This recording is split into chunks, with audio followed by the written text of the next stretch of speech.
आज हम पढ़ेंगे हिंदी के स्वर। हिंदी के स्वर जैसे उसको इंग्लिश में कैसे पढ़ते हैं हिंदी के स्वर को। जैसे पहला है हिंदी का स्वर होता है अ, यानी अ से अनार। तो अ से अनार को हम इंग्लिश में क्या लिखेंगे? अ का इंग्लिश में अ का होता है ए। क्या होता है? ए। ठीक है। ऐसे ही हिंदी का दूसरा स्वर है क्या है? आ से आम।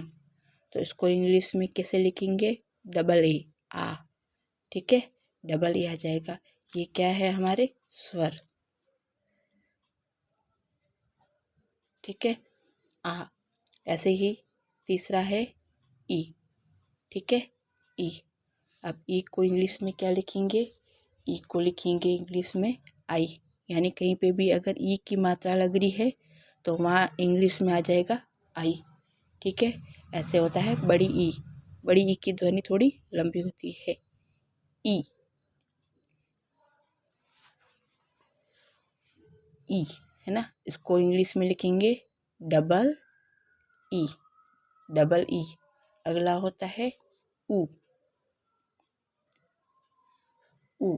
ऊ से ऊन। तो ऊ को इंग्लिश में लिखेंगे यू। जहाँ ऊ आएगा वहाँ पर यू लगेगा। बड़ा ऊ ऊन। इसकी ध्वनि थोड़ी लंबी लगती है। इसको इंग्लिश में लिखेंगे डबल ओ, है ना। और री। री हम बारखड़ी में री नहीं आता है। ठीक है, वैसे री को इंग्लिश में लिखते हैं आर आई। ठीक है, पर इसको बारखड़ी में काउंट नहीं किया जाता है। बारखड़ी में ओनली 12 अक्षर होते हैं। ठीक है, ऐसे ए से एडी। इसको इंग्लिश में लिखेंगे ई। ठीक है, और आई। इसको इंग्लिश में लिखेंगे ए आई। ओ। ओ को इंग्लिश में लिखेंगे ओ। आओ। आओ को इंग्लिश में लिखेंगे ए यू। अंग। अंग को लिखेंगे ए एन, क्योंकि ये ऊपर एन की ध्वनि है। अंग। A N. हम। इसको लिखेंगे ए एच। क्या लिखेंगे? A H. ठीक है, ये तो हो गए हिंदी के स्वर। अब आते हैं व्यंजन पे। किस पे? हिंदी में। हिंदी में व्यंजन। पहला है क। क को लिखते हैं के। ख। ख को लिखते हैं के एच।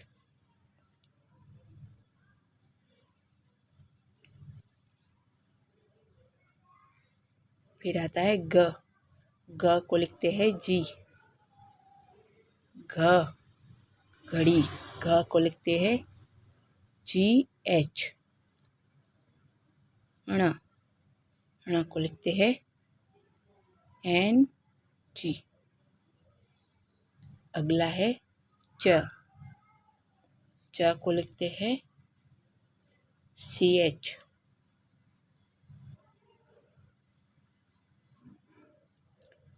छ को लिखते हैं सी डबल एच। ज को लिखते हैं जे। झ को लिखेंगे जे एच। और ण। ण को लिखेंगे एन। क्या लिखेंगे? एन। ऐसे आता है। अगला अक्षर है ट। ट को लिखते हैं टी। ठ। ठ को लिखते हैं टी एच। ड। ड को लिखते हैं डी। ढ। ढ को लिखते हैं डी एच। ण। ण को लिखते हैं एन, ऐसे आता है। त का भी सेम ही रहता है, त का और ट का सेम ही रहता है। त को लिखेंगे टी, ध को लिखेंगे टी एच, द को लिखेंगे डी, ध को लिखेंगे डी एच और न को लिखेंगे एन। इन दो लाइनों के सेम होते हैं, T, T H, D, D H और एन।